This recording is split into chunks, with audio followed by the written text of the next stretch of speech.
programa espírita Há Flores no Caminho, extraído do livro Primícias do Reino, apresentação de Luz Lezac, de Romênia, Amélia Cordeiro, Rosângela Borim e Leuri Paulitz, na Estação da Luz de Natal, um programa imperdível que nós vamos reproduzir aqui na nossa página Estação da Luz Espírita, que não tem fins lucrativos. O objetivo é esse, é divulgar a doutrina espírita. E convidamos você para mais esse programa imperdível. Muitíssimo obrigado pela sua companhia e vamos ao programa.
Bom dia a todos.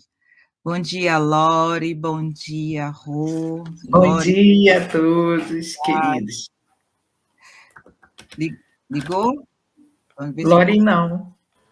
Pronto, agora sim. Bom dia, Lore. Bom dia, amigos. Bom dia a todos. Que Deus abençoe nossa manhã de estudos. Assim seja, Senhor. Que assim seja. Estamos realmente já com os nossos corações quentes, né? Nós já começamos o aquecimento aqui nos bastidores, conversando, trocando ideia, fazendo prece, entrando nesse clima, pedindo aos benfeitores espirituais que continuem a estar conosco, nos acompanhando, nos dando suporte, a Jesus nos abençoando por esse trabalho singelo. Então, estamos, sim, muito felizes de estar aqui. Qual será o nosso evangelho para hoje, Lauren? O nosso evangelho é o capítulo 9, Bem-aventurados os que são mansos e pacíficos, e o nosso item de estudo é o item 8, Obediência e Resignação. Então, vamos lá. Então, vamos fazer a nossa leitura, então. A doutrina de Jesus ensina, por toda parte, a obediência e a resignação. Duas virtudes que acompanham a doçura e que são muito ativas, embora os homens as confundam erradamente com a negação do sentimento e da vontade. A obediência é o consentimento da razão. A resignação é o consentimento do coração. As duas são forças ativas, pois levam o fardo das provas que a revolta insensata deixa cair. O covarde não pode ser um resignado, assim como o orgulhoso e egoísta não podem ser criaturas obedientes. Jesus foi a encarnação dessas virtudes que a antiguidade materialista desprezava. Ele veio no momento em que a sociedade romana naufragava nos desmandos da corrupção. Ele veio fazer brilhar no meio da humanidade oprimida os triunfos do sacrifício e da renúncia à sensualidade. Cada época é marcada pela virtude ou pelo vício, que deverão salvá-la ou perdê-la. A virtude da vossa geração é a atividade intelectual. Seu vício é indiferença moral. Digo somente atividade porque o gênio se eleva de repente e descobre sozinho os horizontes que a multidão só verá depois dele. Enquanto que a atividade é a reunião dos esforços de todos para atingir o objetivo menos brilhante, mas que prova a elevação intelectual de uma época. Submetei-vos ao impulso que viemos dar aos vossos espíritos. Obedecei à grande lei do progresso, que é a palavra da vossa geração. Infeliz do espírito preguiçoso, daquele que fecha seu entendimento, infeliz dele, porque nós, que somos os guias da humanidade em marcha, o chicotearemos e forçaremos a sua vontade rebelde, com o duplo esforço do freio e da espora. Mais cedo ou mais tarde, toda a resistência orgulhosa deverá ceder, mas bem-aventurados os que são mansos, porquanto ouvirão docilmente os ensinamentos. Lázaro, Paris, 1863. Então, meus amigos, vamos elevando o nosso pensamento a Deus, rogando ao Pai que nos abençoe em nossa manhã de hoje, rogando a Jesus a inspiração necessária para o nosso estudo, pedindo também a presença sempre importante aos nossos corações de Amélia Rodrigues, através da falange a que ela, sem dúvida nenhuma, conduz para o estudo do teu Evangelho, Jesus. Inspira-nos, ilumina-nos, traze para perto de nós a harmonia, o equilíbrio, a serenidade e amplia a nossa compreensão a respeito dos textos que falam de ti, que falam dos teus exemplos e ensinamentos. Então, Jesus, que seja em teu nome, em nome dos bons espíritos que nos dirigem, de Amélia Rodrigues, mas, sobretudo, em nome de Deus, pedimos a permissão para iniciarmos os nossos estudos da manhã de hoje. Que assim possa ser, graças a Deus. Graças a Deus. Já agradecendo a nossa equipe aí, que está aí nos acompanhando, né? que nos ajudam, que nos dão suporte, que mandam recados, que ajudam, né, a elaborar, às vezes, as nossas ideias aqui. Então, meu slide não quer aparecer, então eu vou tirá-lo da tela, né? De boa, tranquilo, ele tem o direito, e vou tentar aplicá-lo mais uma vez. Ponto.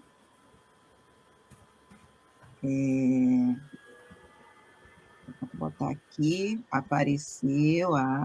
Gente, às vezes, e o Laure estava falando tão bem agora, nos bastidores, algo sobre as caminhadas de Paulo, né? Depois você pode até contar para os nossos amigos aqui, alguém fez aí uma pesquisa de quanto Paulo caminhou e tal, e o que me veio na mente agora? Gente, nunca desistir, viu? Às vezes dá uns baques, assim, algumas coisas acontecem, mas que nós nos mantenhamos na nossa fé, né? E sempre tentar mais uma vez, e sempre tentar mais uma vez. É isso que me veio à mente agora. Às vezes acontecem coisas, mas a gente sempre pensando, né? Que pode ir adiante, principalmente com a ajuda dos benfeitores espirituais, né, Lauren? É isso mesmo. Então, nós falávamos, né, que lemos de um escritor dizer que Paulo, em toda a sua jornada, ele caminhou aproximadamente 14 mil quilômetros. Nós não temos como aferir se isso é verdade ou não, mas vamos só imaginar que não sejam 14 mil, que sejam 1.400 quilômetros. Dá para a gente imaginar caminhando 1.400 quilômetros?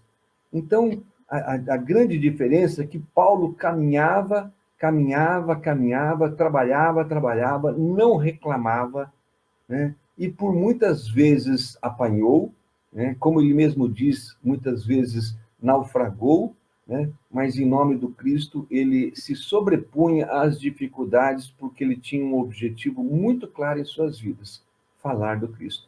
Então nós, com toda certeza, temos também os nossos desafios. E, inspirados em Paulo, vamos conduzindo a nossa vida com cabeça erguida, né, buscando superar esses obstáculos sem reclamar, sem murmurar e pedindo a inspiração de Jesus, de Deus. Mas vamos lá, né, Lu? Vamos.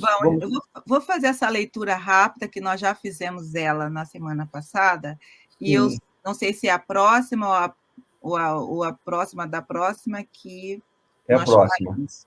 É a próxima que a gente começa. Uhum. Então, você pode ler, então. Você pode ler e já damos continuidade, por favor. Posso sim. Então,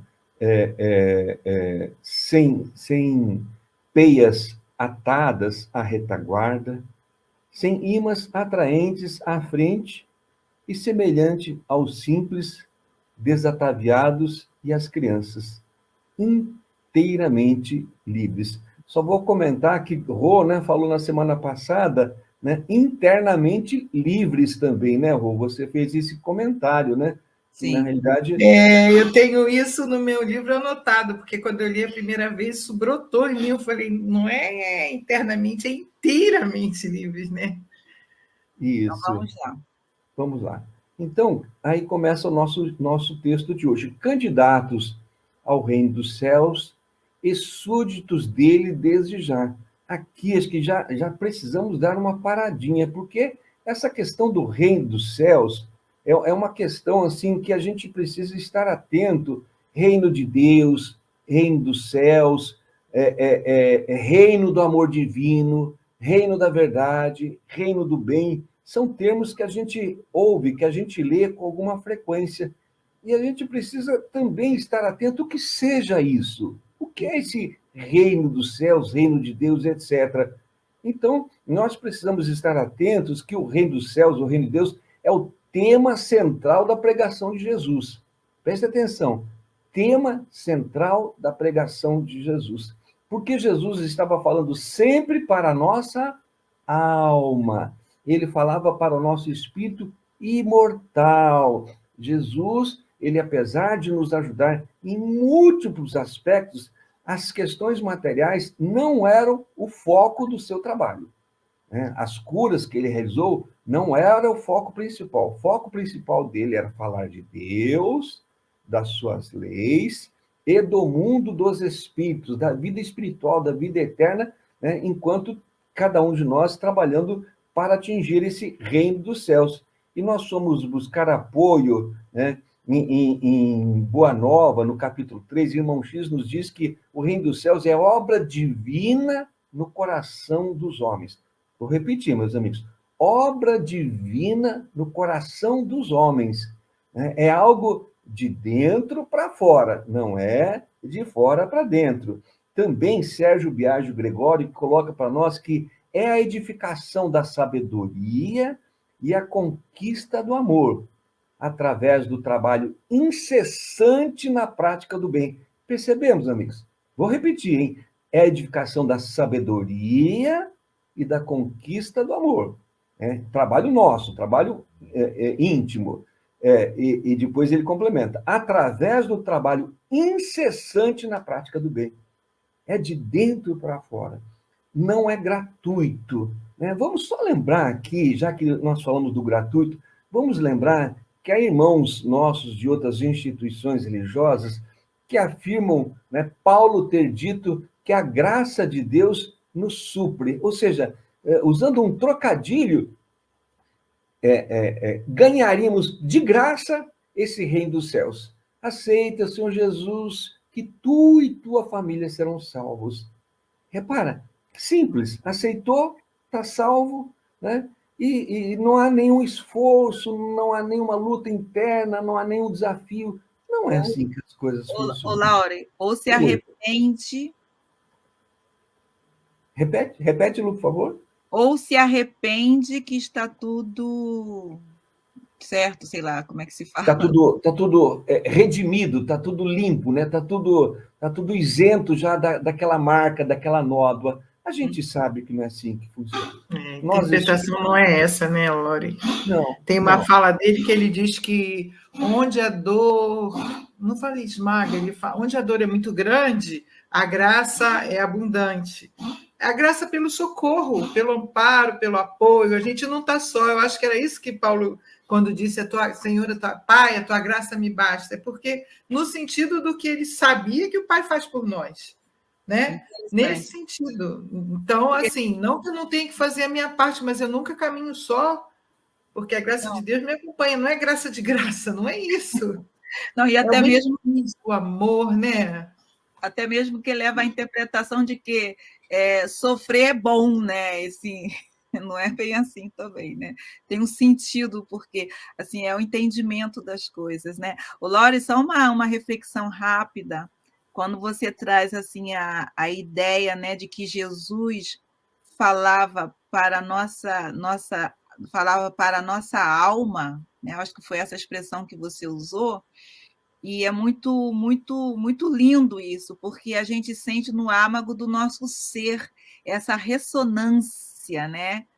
Mesmo aqueles de nós que falam que não acreditam nele, é interessante, né? É claro que nós vamos precisar de realmente muitas vidas para vivenciar tudo aquilo que nós já escutamos, porque muitos de nós, talvez aqui nessa multidão, naquele momento ouvimos, mas não impregnou, não impregnou em nós, simplesmente. Alguns ouviu de longe e se impregnou, outros não o conheceram e se impregnaram, como Lucas, por exemplo.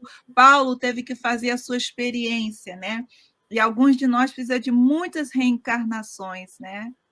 Para deixar que essas palavras, que essa ressonância realmente encontre espaço em nossas almas, né? O Lu, o que você está falando, a gente lembra de Jesus sobre a parábola das sementes. Nesse momento eu não me lembro o título da parábola. É mesmo? As sementes foram plantadas, mas nem todas deram, né,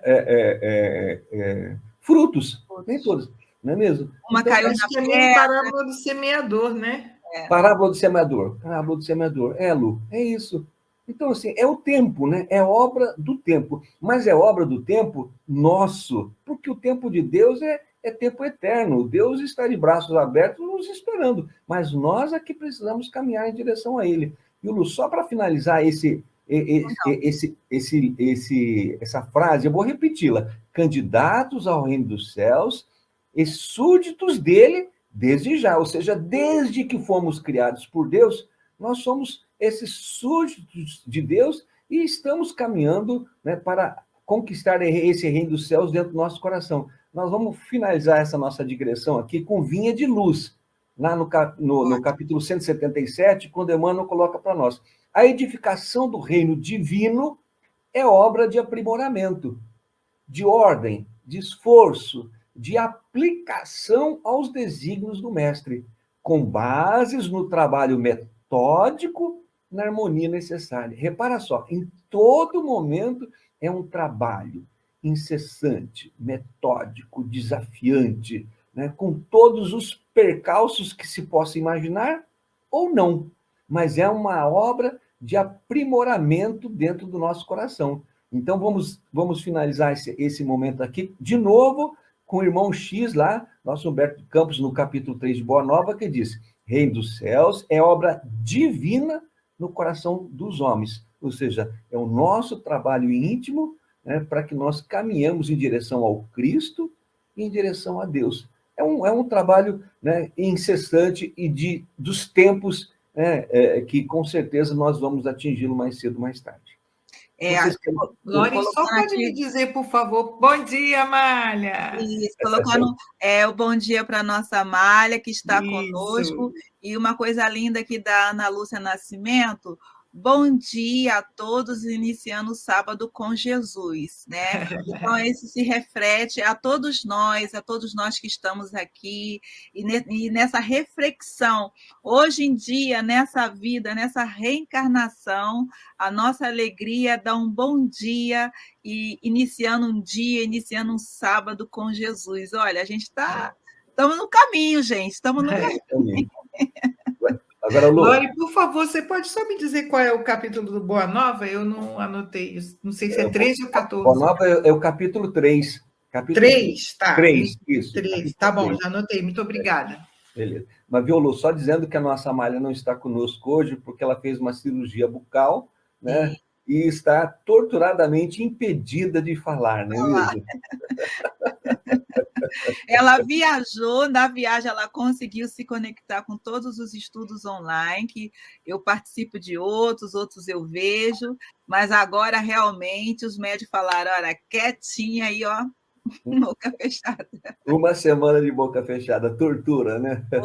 Nem fala. Então, vamos lá, meus amigos, vamos dando continuidade, então, ao nosso estudo.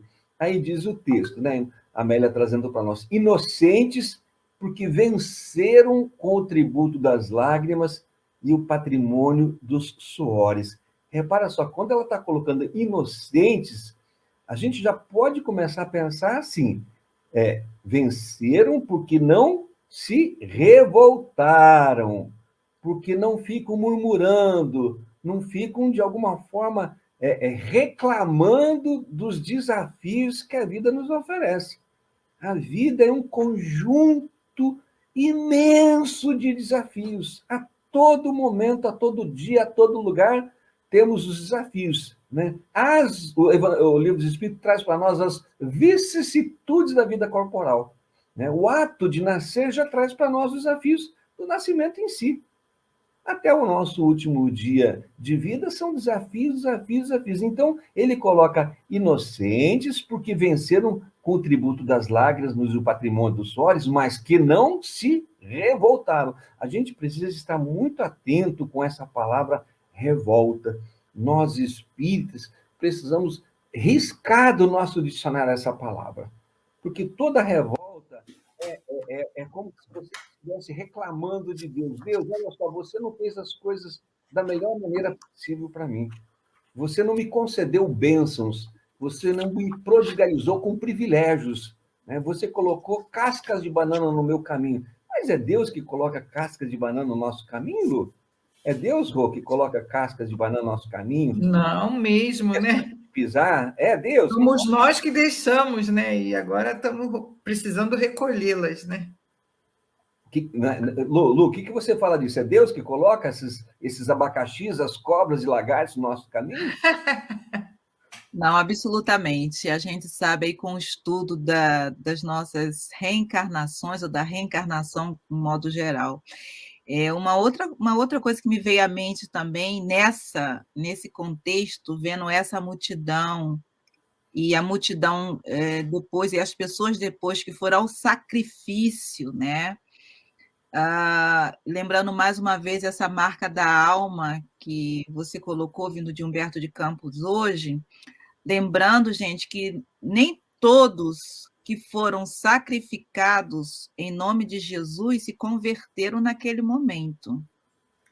Muitas vezes entraram ali naquela arena, naquela situação, e a gente vê isso em várias situações, a gente vê isso nos livros de Emmanuel, e até a própria vida de Joana de Cusa mesmo, quando a gente vê ali ela e o filho não estava nem um pouco a fim de ser sacrificado. É bem complexo. E por aí vai.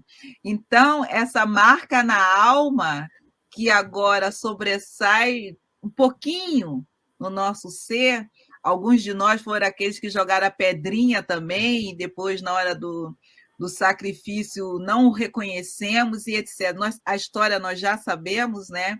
Então, para a gente ver como que essa imersão nesse mestre divino e na sua ideia, para alguns de nós, demora muitos séculos mesmo. Depois, nós achamos pelo menos que abraçamos a ideia, mas abraçamos de uma forma fanática, né? Obrigando, querendo que os outros sejam partícipes de nossas ideias.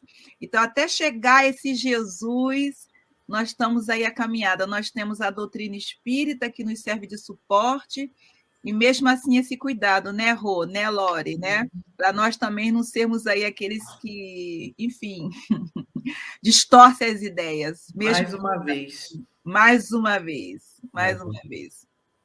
Então é isso. Essa sua fala daqueles que não murmuraram, que aceitaram, entendendo que era com eles mesmos, tem a ver com o nosso evangelho de hoje, né? Obediência e resignação. O conhecimento nos ajuda muito a entender como a gente consegue. Não é dizer que quer sofrer, que a nossa querida colocou isso mais cedo, não é, Lu? Você falou, ninguém quer sofrer, não quer mesmo, mas a gente entender que o sofrimento, na verdade, é educativo, né? Se a gente tiver o olhar que a doutrina está nos ensinando é uma oportunidade, é um degrau. Então, esse é o olhar que vai nos ajudar a ter o consentimento da razão. E o consentimento do coração vai pela fé, pela confiança em Deus, pela certeza. E o que o Lore quer também trazer na nossa reflexão, né? Que essa questão do sofrimento, ou de Deus colocar, a gente já não vê mais isso dentro do entendimento, pelo menos a gente já não vê mais como um castigo. Então, a gente vê como que a doutrina espírita e o conhecimento pessoal andam junto, porque a partir disso tudo a gente não vê mais aquilo como castigo, e nem como sacrifício nosso pessoal nesse sentido, mas como um desafio que tem que ser feito. Para uma dor de dente é uma coisa mortal, para outros não, né? Então, a doutrina espírita nos dá essa capacidade de entendimento, né? Viu, Lu? Também não podemos deixar nunca de esquecer que estamos no mundo de provas e expiações. Perfeito. Então, é inerente, né, àqueles que vivem nesse mundo esse conjunto de desafios. Mas aqueles espíritos que vivem em mundos superiores, regeneradores, felizes, celestes, divinos, eles também têm o cadinho deles, que é o quê? Conduzir as almas, né, que estão abaixo, né? Que estão sob sua responsabilidade, né? Jesus mesmo. A gente não pode dizer que Jesus está alegre, está feliz, está satisfeito, não é mesmo, com o momento atual do nosso planeta. A gente pode dizer assim, que ele compreende, mas ele não está feliz, né? A gente pode imaginar dessa forma, né? Ele envida todos os esforços possíveis e imagináveis para que nós, de alguma forma, compreendamos, né, a lei de Deus. Mas essa maturidade nossa é conquista dos tempos. É conquista dos tempos. E a gente também, até lembrando do que falamos agora pouco, né, da questão do reino dos céus, reino de Deus, que a maturidade intelecto-moral é também uma condição de reino dos céus dentro do nosso coração. Olha só, maturidade intelecto-moral, lá na frente, lá na frente, lá na frente. Então, assim, é obra dos tempos. Mas vamos prosseguindo, então, Lu? Vamos lá, né? Continua o texto aqui, né? Ressarcido o débito. Repara só, ela já parte do pressuposto de que é um débito. Não é mesmo? Ela já faz essa afirmativa, né? Ela não deixa espaço para dúvida, ela já faz essa afirmativa. Ressarcido o débito, lavadas as bazelas, puros, portanto, sem a vacuidade, né? Sem o vazio, o vácuo do eu, predispostos à autodeliberação, à autossublimação. Repara só, consciência, eu me conscientizo que é de dentro para fora, não é de fora para dentro. De fora para dentro, as bênçãos são iguais para todo mundo. Não é mesmo? Deus não é Deus de privilégio para a religião A, B, C ou D. Para raça, a gente não usa mais o termo raça, mas eu vou usar assim um pouco pejorativamente, não é mesmo? Para raça A, B, C ou D. Corzinha de pele, né? Não existe isso, porque para Deus todos somos seus filhos, não é mesmo? E todos caminhamos em direção dele. Então, quando ela coloca para nós aqui, quando a Amélia coloca para nós, predispostos, o que ela já está afirmando? Que você tem que ter essa predisposição íntima. Para ter a predisposição íntima, você precisa trabalhar valores dentro de si. Quais valores? Confiança, esperança, perseverança. A Amália colocou agora há pouco, esmorecer jamais. Repara só, né? Não tem como. Quando você esmorece, você se fragiliza. Né? Se fragilizando, você não persevera. Né? Não perseverando, você reduz aquela esperança que você tinha na vitória sobre os desafios da vida. Isso significa o quê? Que a minha confiança em Deus está abalada. O que nós estamos falando aqui? De construção da fé. Construção da fé. É um trabalho lento, demorado dos tempos. Né? A gente, às vezes, acha que tem fé, mas a gente só vai saber se a gente tem fé em que momento? No momento do testemunho. No momento do testemunho. Não é mesmo? Então, repara, quando a Amélia está trazendo para nós predispostos à autodeliberação, autossublimação, ela está dizendo assim, que nós devemos ter a certeza de que a nossa caminhada depende única e exclusivamente de nós. Apesar de marido, esposa, filhos, netos, bisnetos, apesar, né, das condições as mais inapropriadas do meu trabalho, da minha convivência em sociedade, inclusive na casa espírita. Não é mesmo? Tudo isso vai depender da forma como eu compreendo as leis de Deus, os ensinamentos e exemplos de Jesus. Agora eu quero ouvi-las, meninas. Eu vou começando, porque me veio à mente assim também. Muitas vezes a gente admira aquelas pessoas perseverantes no trabalho, né?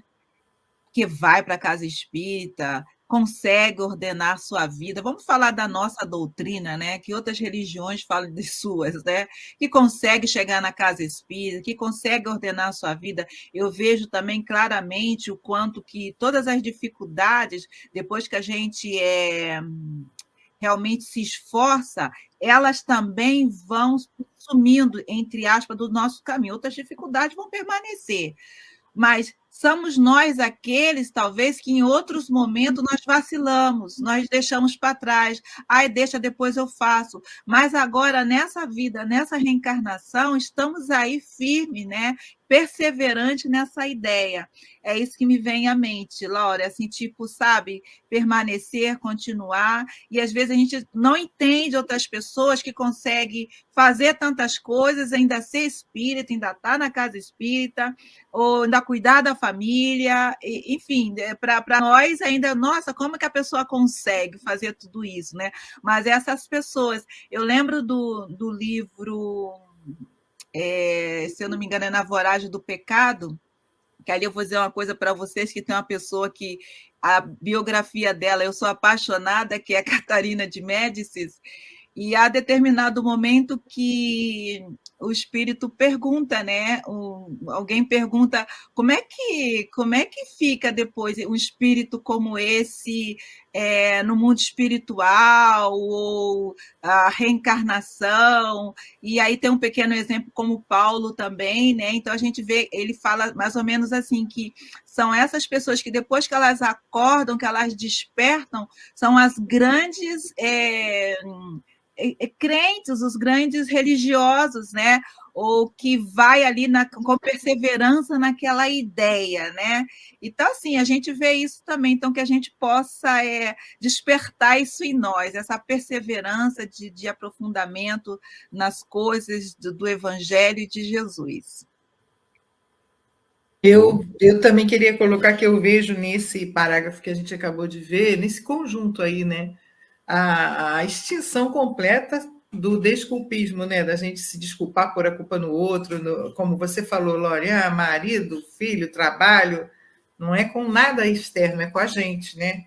Então, é nós que temos que trabalhar para nós ressarcirmos o débito, lavar nossas mazelas. Não é punição, é aprendizado, é educação. Isso é fundamental. Eu acho que uma das coisas mais consoladoras que a doutrina trouxe para nós foi exatamente que nós não somos punidos, nós temos a oportunidade de nos reeducarmos, mas os protagonistas seremos nós mesmos, nós é que seremos. Então não adianta dizer, mas também fulano me tira do sério, porque eu deixo.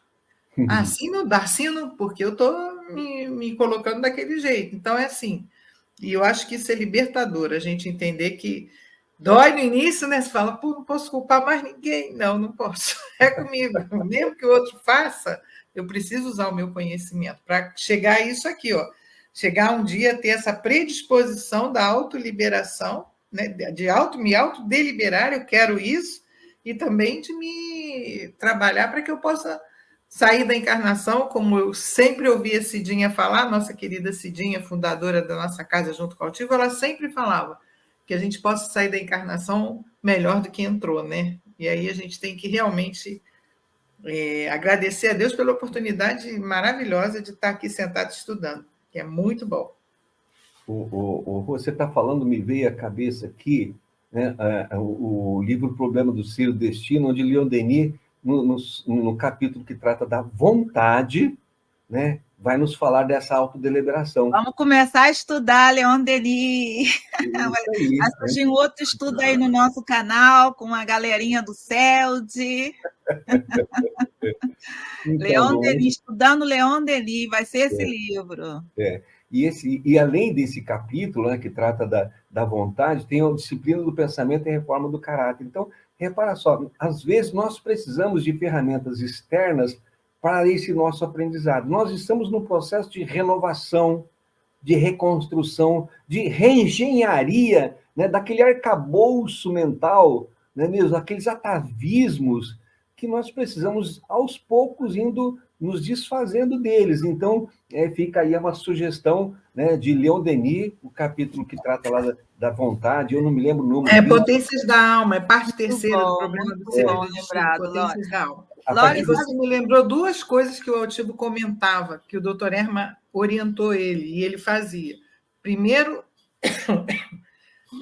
falou para ele que no plano espiritual todos eles estudavam sobre Jesus, que o Altivo devia estudar mais sobre Jesus para entender melhor o Cristo, e em segundo, que ele toda semana estudasse a disciplina do pensamento e a reforma do caráter. E ele disse que ele fazia isso todo sábado. E aí, quando ele fala isso, eu falei, meu Deus, se ele tem que conhecer Jesus, se ele tem que estudar a disciplina do pensamento e a reforma do caráter, acho que eu vou pegar minha mala e vou, para brincadeira, isso é brincadeira. Oi, querida. Um estudo bom também em obras póstumas sobre esse tema aí. Tem também, exato. Tem. E dentro de todas essas dificuldades, né, que às vezes a gente encontra para se manter perseverante, né, a gente se lembra que, com o tempo, com a nossa persistência naquilo que nos faz bem, o nosso redor também se modifica, né, Rô? Nós passamos, as pessoas que nos cercam, que eram contra, ou sei lá, elas somem ou aceitam. Passam a respeitar, né? Eu lembro minha própria experiência, o meu engajamento total na doutrina espírita se começou aqui na Europa, há mais de 30 anos atrás. Então, assim, casado com uma pessoa que não é brasileira, que não fala português direito, que não sabia o que é a doutrina espírita, né? Depois, num país também com outras ideias. Então, assim, vários desafios, né? Mas depois, não só a minha experiência, como de outras companheiras mesmo, ao ponto de os próprios esposos falassem, vem cá, hoje não é dia do teu estudo, não é para você ir lá para o teu estudo e tal. Então, por quê? Viu naquela pessoa alguma mudança. Modificação. Né?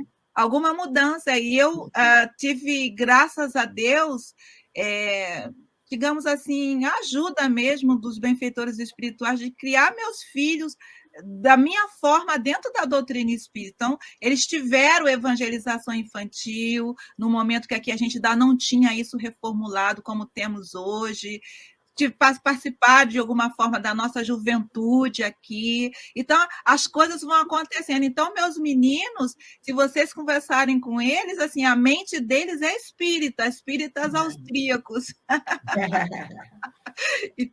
E isso as pessoas me falam deles. Não são perfeitos, não, viu, gente? Nada disso. Mas é persistir e continuar. Então, eu lembro que, quando eram pequenos, vocês têm ideia, eu tenho um filho que já tem quase 30 anos, eu não tinha ainda obras, né, na mão em português e muito menos em alemão, e aí eu lia parte da Bíblia para eles, né? Então, um dia eu posso contar para vocês como é que eu fazia o evangelho no lar com eles. Então, assim, vai chegando as ideias e as coisas vão acontecendo naturalmente. Queria colocar aqui, Loli, poderia ler, por favor, o que nossa Amália tá colocando aqui para a gente? Deve ser de outro comentário, mas é válido para agora também. Com certeza. Então, a Amália coloca para nós que o tema central de Jesus, ele veio revelar, mostrar, confirmar para nós as realidades do mundo espiritual, a realidade da existência de Deus, do Pai.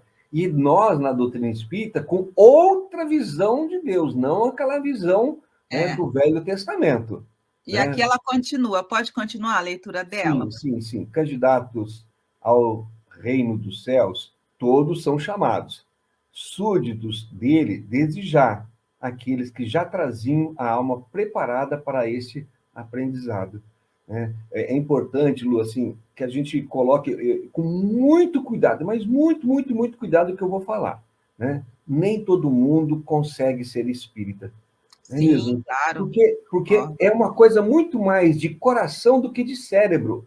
Concordo. Claro. Porque você tem que estar predisposto a algo novo, a algo diferente, a algo impensado, talvez. Né? A tua alma tem que estar disposta àquilo. Né? E essa disposição íntima favorece a compreensão, favorece o entendimento, favorece a você se vincular a esses espíritos condutores do espiritismo, condutores da alma humana, né? Dentro desse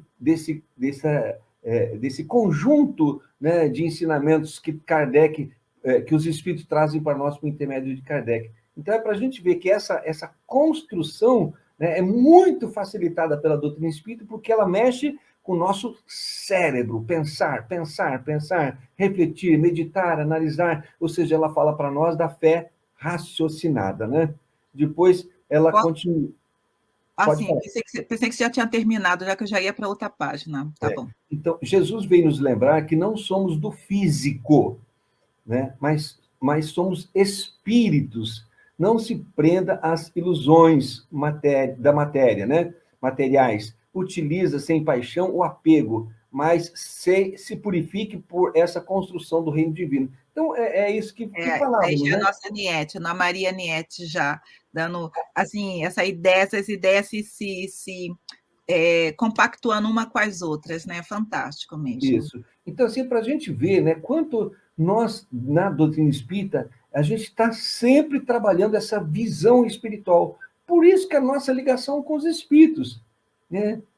Esse vislumbre nosso, ele é sempre de natureza espiritual, Porque os ensinamentos nos vieram pelos Espíritos, não é mesmo? E nós, de alguma forma, somos aqueles que compreendemos que não somos corpos, somos espíritos que temos um corpo. Então, isso vai conduzindo para nós esse entendimento, né, com toda a certeza de que caminhamos em direção a Jesus.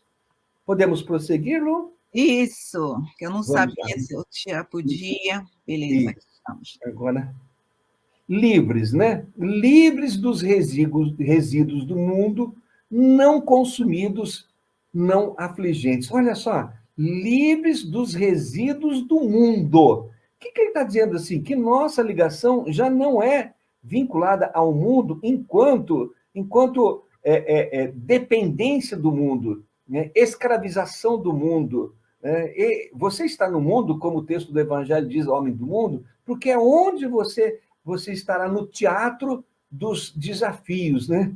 No teatro da construção, da reconstrução, da renovação, da elevação, do progresso. Tem que ser no mundo, tem que ser na matéria, né? Então, a Amélia traz para nós, livre dos resíduos, ou seja, daquilo que é desnecessário, daquilo que não soma, daquilo que não colabora, daquilo que não produz nada de bom, né? Não consumidos, não afligentes, ou seja, essas coisas a gente vai compreendendo que são materiais, que são da matéria, que são inerentes ao mundo físico, mas isso o quê? Não te aflige.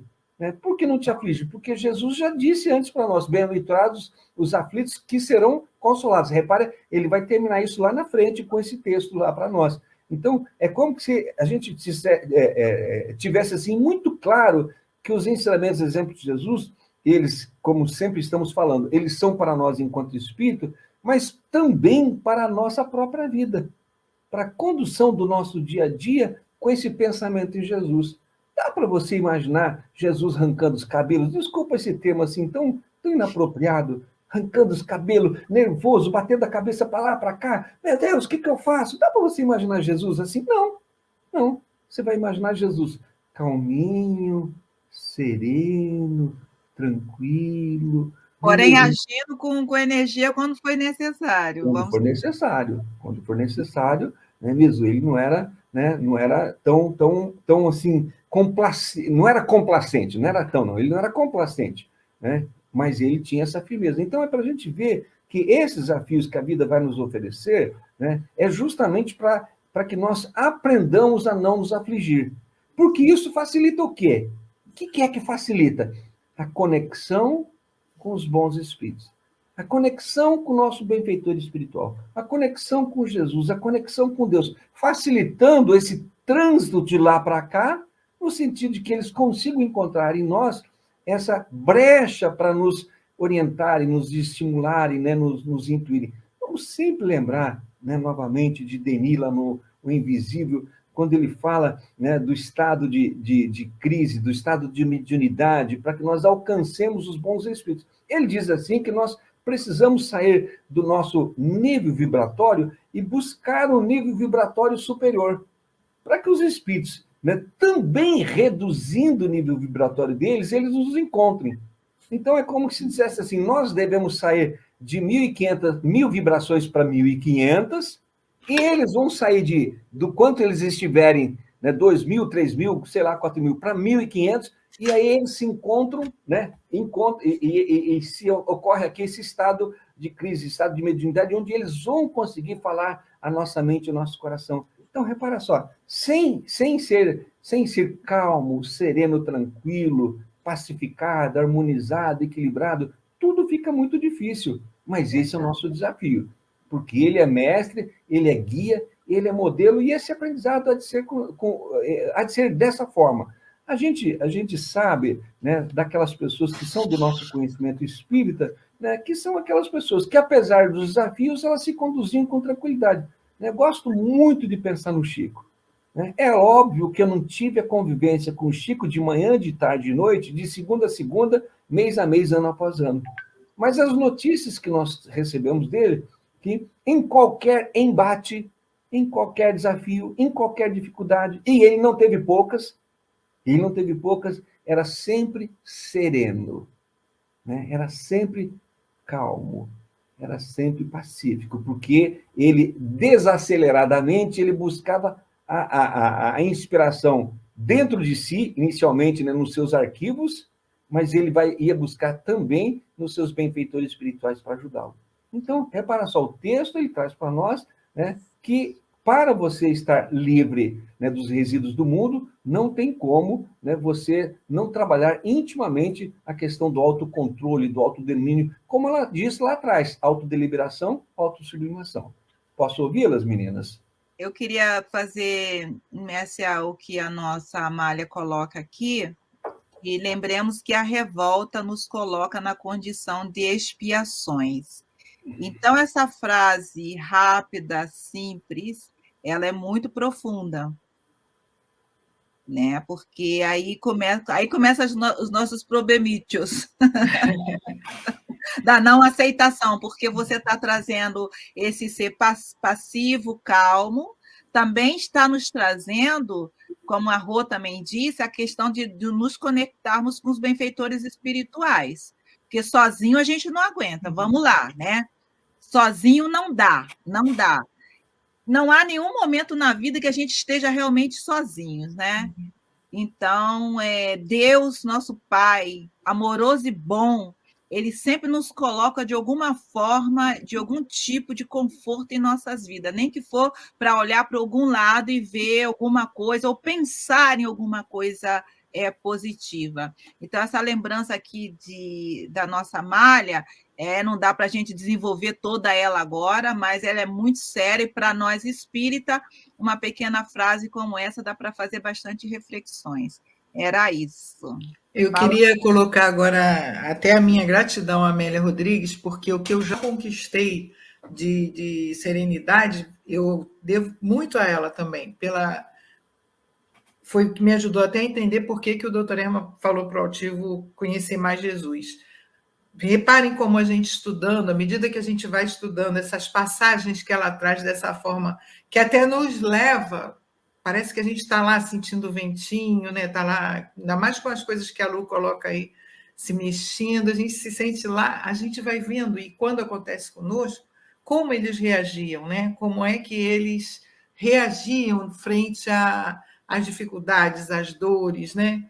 Para entender a modificação que é necessária para que a gente compreenda o irmão, não como agressor, mas como um irmão. E isso a Amélia fala também, separar o irmão do agressor. Se eu não estou enganada, está no Pelos Caminhos de Jesus, eu só não sei qual lição. Então, a gente começa a trabalhar dentro de nós sentimentos mais pacificados de compreensão e menos de combate, de competição, mais de compreensão. A gente tem mais desejo de compreender, de se manter sereno, de dar um tempo, pensar como é que eu vou fazer. Meu irmão, isso é um entendimento fundamental. Todos nós somos irmãos. E a gente precisa, a partir daí, desse entendimento, fazer o esforço, porque não é conquista ainda, o esforço de compreensão realmente, para que a gente consiga a serenidade que vai nos ajudar a passar pela dor com mais condição de aproveitá-la como educativa realmente. Leondelino nos diz que a gente enfrentar a dor já tira dela o aspecto ameaçador, no problema do ser e do destino. Mas a gente, para fazer isso com serenidade, precisa compreender aquilo que Jesus quis nos dizer. E a Amélia Rodrigues é um espírito que nos ajuda, entre outros, é um espírito que nos ajuda muito a compreender isso. Tem um outro livrinho, também 2 outros livrinhos que me ajudaram demais.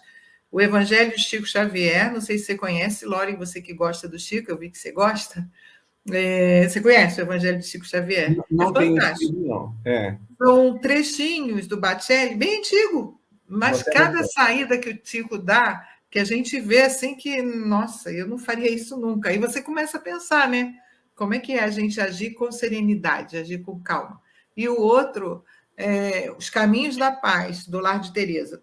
Também tem umas mensagens, e Cleia ali, nossa Senhora, também esses 3 livros me ajudaram demais no que eu já consigo de pacificação. Por isso eu sempre falo da minha gratidão por Amélia Rodrigues, porque ela me ajudou muito na minha sentar a poeira, né? Peraí, que isso, gente? O que eu estou estudando? Para que é isso, meu Deus? E aí Se a gente não fizer essa pergunta para si mesmo, e a gente corre o risco de ter muita teoria, saber muito e não se E, preocupar em colocar no nosso dia a dia, né? Doutor isso. Erma nos disse isso já há uns 20 anos ou mais. Vocês já conhecem doutrina demais, agora tem que começar a praticar. Lembra, Laura? Ele passou uma fase reclamando muito disso, que a gente estudava muito, mas não tinha proveito, né? Quase. Então, eu queria deixar minha gratidão a Amélia Rodrigues aqui, mais uma vez, sempre. Muito bem. Então, vamos prosseguindo já na outra frase que diz assim: com todos, ao lado de todos, sem ninguém, não amarrados aos outros, às convenções dos outros, pobres de espírito. Ou seja, nenhuma preocupação em parecer serem ricos de qualquer espécie ou a terem algum tipo de superioridade. Humildade acima de tudo, perfeita sabedoria sobre a nossa pequenez diante de Deus. Observe só, é como se compreendêssemos que estamos na vida rodeados de pessoas, de novo, né? Pai, mãe, avô, avó, bisavô, tio, marido, esposa, filhos, netos, bisnetos, um monte de gente do nosso lado. Porém, sem ninguém. Né? Por quê? Porque a caminhada ela é individual. Não é mesmo? Eu acho que é muito difícil, penso eu, vou falar uma coisa assim que está um pouco fora do contexto, mas me permitam falar. Né? Nasce uma criatura como gêmeo, trigêmeo, poligêmeo, e desencarnarem também como gêmeo, trigêmeo, poligêmeo. Nascemos individualmente, desencarnamos individualmente e temos a nossa caminhada individualmente. Nós e a nossa própria consciência. Por isso que não dá para você jogar nas costas dos outros culpas disso ou culpas daquilo. Não é mesmo? Os outros, quem são os outros? Os outros são ferramentas de estímulo ao nosso progresso. Não é mesmo? São os nossos amigos estimulantes. Algum dos textos espíritas que a gente lê por aí, ou palestrante, eu não me lembro, que diz, né, que o outro é nosso amigo estimulante. Né? É ele que nos mostra aquilo que nós precisamos vencer, burilar, aquilo que nós precisamos trabalhar dentro de nós. E a Amélia está trazendo para nós, olha só, com todos, ao lado de todos, sem ninguém. Não amarrados dos outros. Isso aí dá pano para manga, Lu, muito, porque na realidade a gente assim é muito consanguíneo, né? Muito grudado, nós somos latinos, né? A gente tem esse grude, que ela está dizendo assim, não amarrados dos outros. E também o quê? As convenções dos outros. É como se ela dissesse assim, olha só, você é dono do seu narizinho e do seu umbiguinho. Não deixa ninguém dominar você, tá? Amarrar você, prender você, escravizar você, né? Você tem uma trajetória sua, apesar da vida em sociedade, apesar de marido, esposa, pai, mãe, a tua trajetória já foi programada anteriormente com um conjunto de compromissos, um conjunto de aprendizados, né? Um conjunto de deveres que são só seus, apesar da vida em sociedade. E eu acho que é isso que ela tenta nos ensinar, Lori. Com todos, nós temos que viver em sociedade, ao lado de todos, mas interiormente sem ninguém, sem depender, sem emocionalmente estar atrelado, sem se amarrar ao outro. Você vai estar com todos, mas tendo na sua parte íntima de alma, tendo a sua forma particular de conduzir as suas escolhas, né?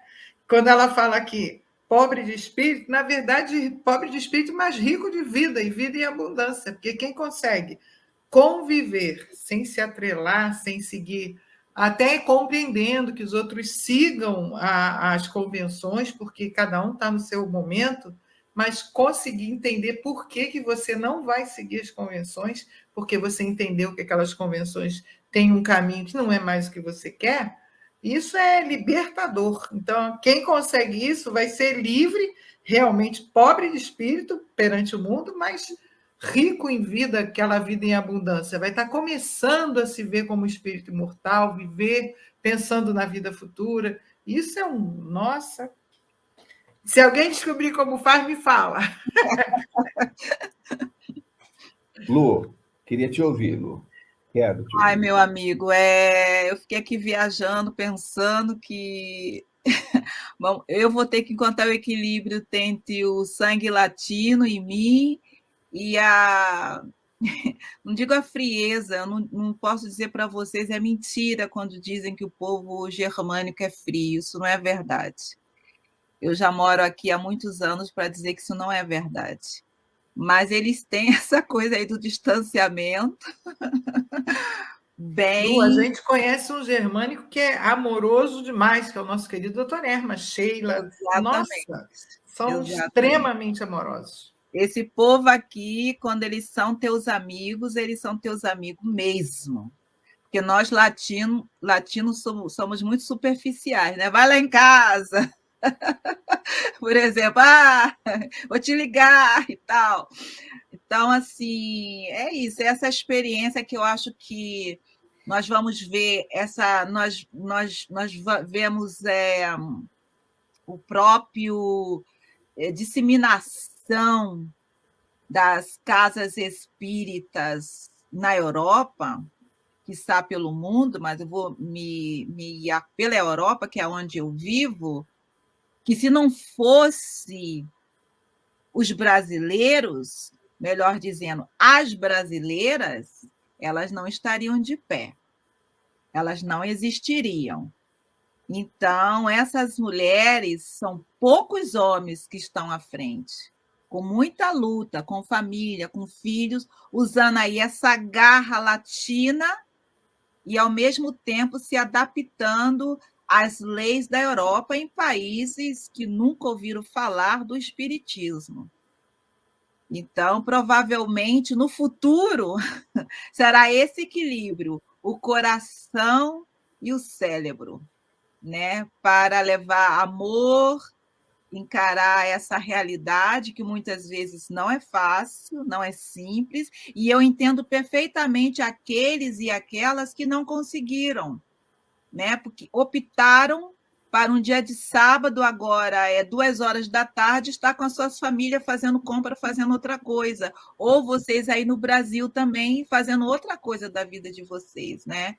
Então, essa consciência, apesar de nossa comunidade ainda ser né, a comunidade espírita, ela é muito grande, mas ela ainda não abrange ainda todo o Brasil, digamos assim, mas ela é muito grande, muito bem organizada, né? Isso não acontece aqui ainda. Então, mas temos sim que agradecer por Divaldo Pereira Franco, que foi um dos pioneiros aqui a desmatar essa selva aqui, né? Aos poucos, sozinho, vindo trazer a mensagem, a doutrina espírita, palestra, muitas vezes, no princípio, para muito poucas pessoas. Depois deles tivemos Raul Teixeira e por aí vai. Então, hoje temos, sim, espalhado. Na Áustria temos 5 casas espíritas organizadas, em outros países temos muito mais, temos federativas em outros países e etc. Então, a gente está vendo aí um caminhar contínuo e aí eu estava viajando, vocês estavam falando, eu estava pensando como que é necessário a junção desses dois, né? Do cérebro com o coração, mas mantendo a doutrina espírita. A doutrina espírita, a codificação espírita. Temos, por exemplo, aqui encontros já que reúnem as casas espíritas feitos só na língua da terra, temos estudos no nosso canal também, tendo estudos só em alemão, só falado em alemão, outros com tradução. Então, são caminhadas que precisam ter essa certeza desse Jesus da nossa vida, porque senão você falar de Jesus em países germânicos, por exemplo, falar de evangelização, nós temos que ter um outro termo que você fala, evangelização, evangeligiram aqui, então é como que você quisesse evangelizá-los, e nós temos aqui, trabalho com crianças e bebês, inclusive na pandemia, se permaneceu, agradeço aí as nossas companheiras que permaneceram nesse trabalho online. Então, é desafiador e, ao mesmo tempo, é fascinante, porque quando eu lembro o princípio e agora o que nós somos, e o que ainda nós temos para caminhar, só temos realmente a agradecer a Deus. Não sei se eu fugi um pouco da pergunta, mas eu Não, estava viajando, meu amigo. Desculpe vocês aí, não, viajou não. falado demais. Ô, Lu, quando você falou do Divaldo, eu vejo que ele encaixa bem isso. Olha só, Divaldo com todos, Divaldo ao lado de todos, mas na sua caminhada enquanto responsabilidade sem ninguém, não é mesmo? Todo um grupo de pessoas para recebê-lo, para levar para cima, para baixo, etc, etc. Mas na hora da onça beber água, ele estava sozinho. Ele começou o desmatamento, com Isso. certeza com o apoio da espiritualidade. Sim, sim. E exato, aí vão aparecendo pessoas, vão sumindo, nem sempre foram as mesmas pessoas permanentes ao seu lado para dar suporte. E eram desconhecidos aqui na Europa também, Sim. né?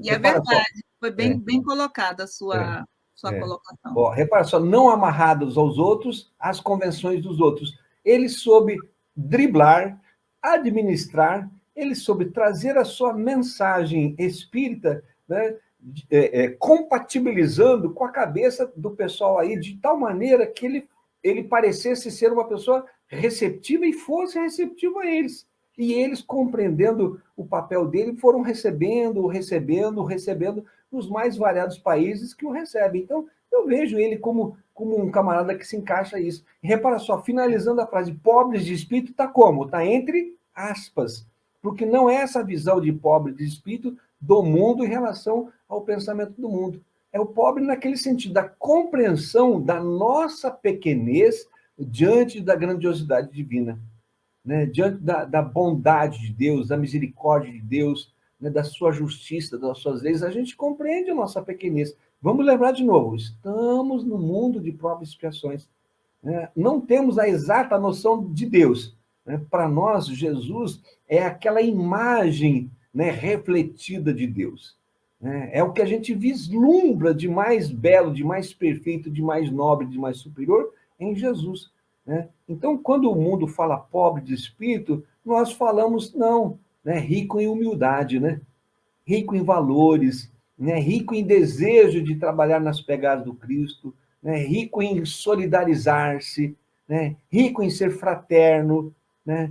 Rico em dividir, né, o seu conhecimento, que a doutrina espírita tanto nos sugere, né, como divulgadores, né? Porque, na realidade, não divulgamos a doutrina espírita, divulgamos o quê? O Cristo. Então, para mim, Divaldo, ele se encaixa ali nesse contexto de uma maneira, assim, perfeita mesmo, com certeza. E ele é um amigão, viu? Ele, assim, a espiritualidade nos deu a oportunidade de conviver pertinho mesmo, muitas vezes até morar no mesmo lugar que ele estava, viajando pela Europa, tipo Suíça e etc., na mesma casa, ou no mesmo hotel. Então, assim, ele é um querido, ele é um amigo, é uma pessoa engraçada também. Acho que a primeira vez que eu tive bem perto do Divaldo, hoje em dia, olhando para trás, eu pensei assim, acho que devia ser alguma terapia que ele estava fazendo com a gente. Eu nunca tinha rido tanto na minha vida, de chorar, das lágrimas sair. Eu nunca tinha rido assim, devia estar fazendo alguma terapia com a gente, porque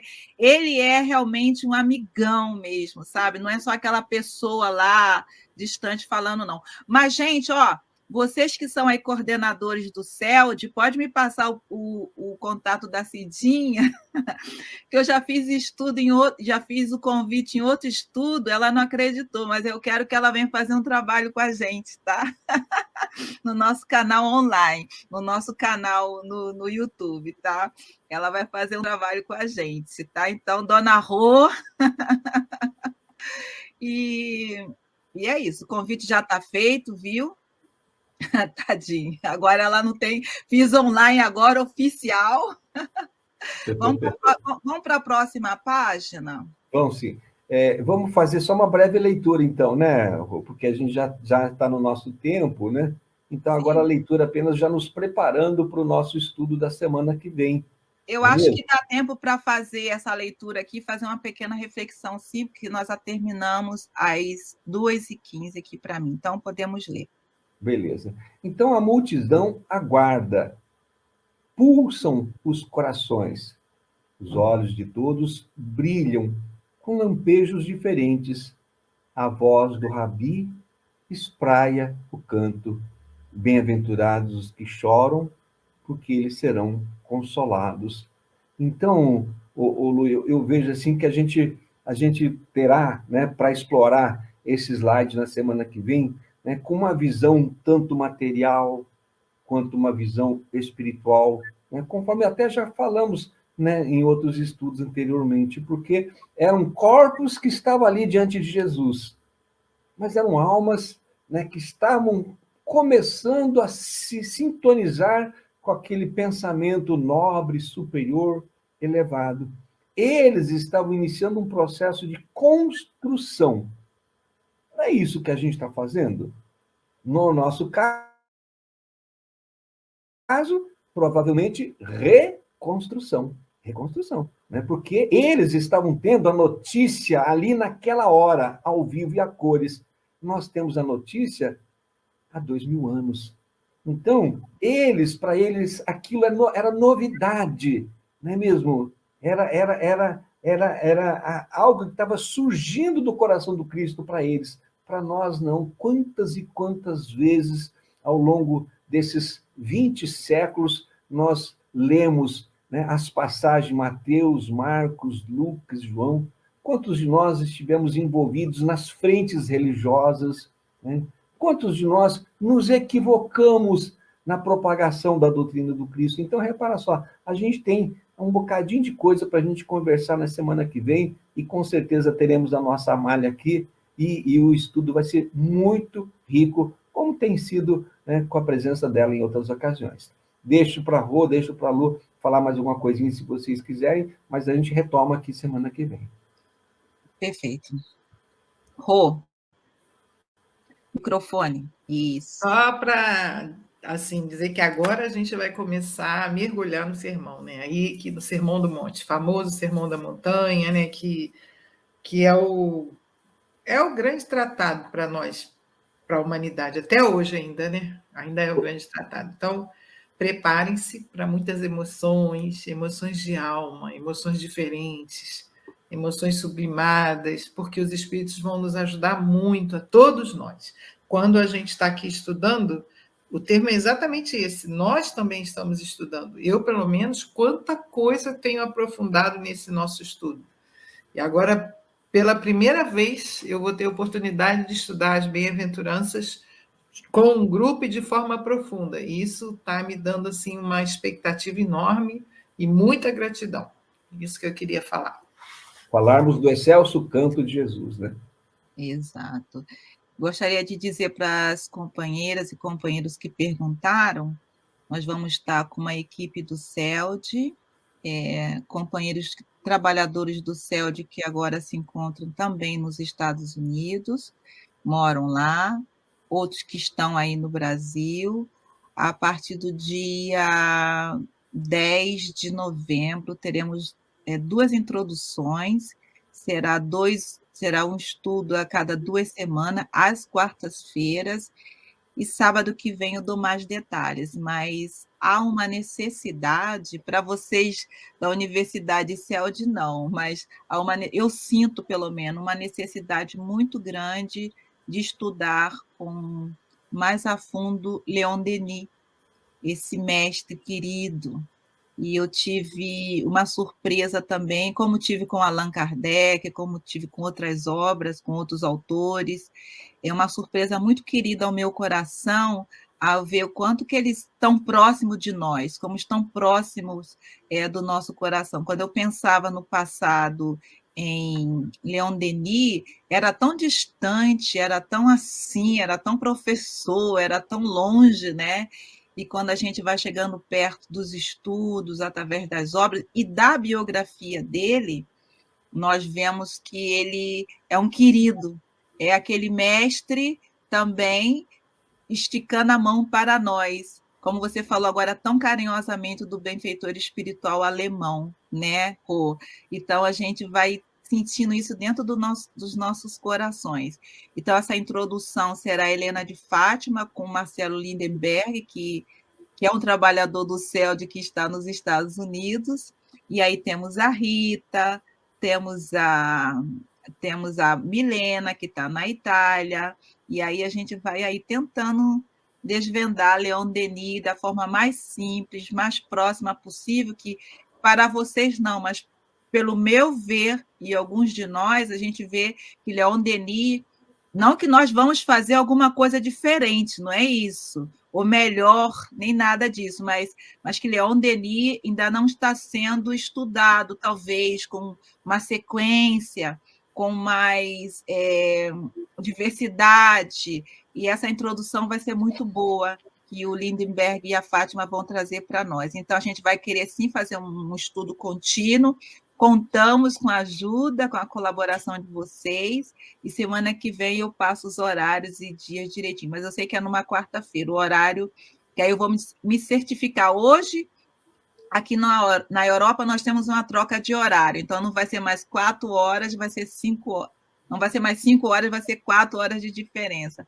Mas eu passo tudo isso na semana que vem, tá bom, gente? Então, olha, mais uma vez, né, agradecendo a vocês, amigos queridos, que agora eu já posso dizer assim, que estão aqui conosco, estão quase 50 pessoas aqui online. Então, nós agradecemos muito pelas sugestões, pelo apoio, pelo suporte, né?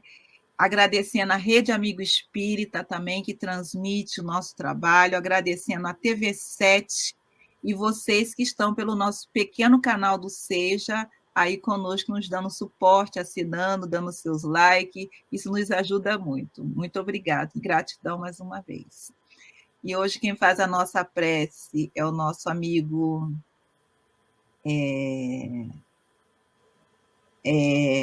Lolória, desculpa, eu estava aqui mexendo, aqui me perdi. E se vocês quiserem ainda falar mais alguma coisa, e a gente vai finalizando com a nossa prece. A Rô que faz a prece agora de encerramento. Vocês já deram as despedidas? Agradecemos a presença de todos, alegria muito grande estarmos juntos, que Deus os abençoe para que estejamos juntos na próxima semana. Que assim seja. Pô. Então é isso, meus irmãos, que nós tenhamos assim uma semana de muita paz, de muita luz nas nossas escolhas, para que nós possamos ir nos fortalecendo cada vez mais, né? Eu faço a prece, então, Lu? Sim, querida, obrigada. Então vamos fazer a nossa prece, que não pode ter outra função senão gratidão imensa aos amigos espirituais, a Deus, a Jesus, esse mestre amado que não desiste de nós, aos espíritos que nos auxiliam de perto, dirigentes das casas aqui representadas, aos nossos benfeitores e à nossa querida Amélia Rodrigues. Agradecemos profundamente essa oportunidade, que é, na verdade, um grande fortalecimento a cada um de nós.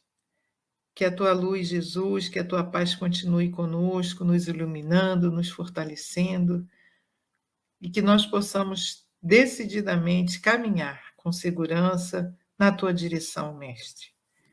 Com muita gratidão, desejando que Deus continue conosco, pedimos permissão, Senhor, para encerrarmos de nossa parte o nosso estudo da manhã de hoje, rogando ainda uma vez, Mestre, que Tu continues com todo o planeta, abençoando a todos aqueles que te conhecem, que não te conhecem, como Tu sempre fazes, Mestre. E que, se for possível, que cada um de nós possa colaborar contigo nesse auxílio aos nossos irmãos da forma que nós pudermos. Muita paz a todos, uma semana de muita luz, que Deus nos ampare. Muito obrigado, Senhor. Graças a Deus, mestre.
chegamos ao final da nossa atividade. Muitíssimo obrigado mesmo pela sua companhia e espero você no próximo evento.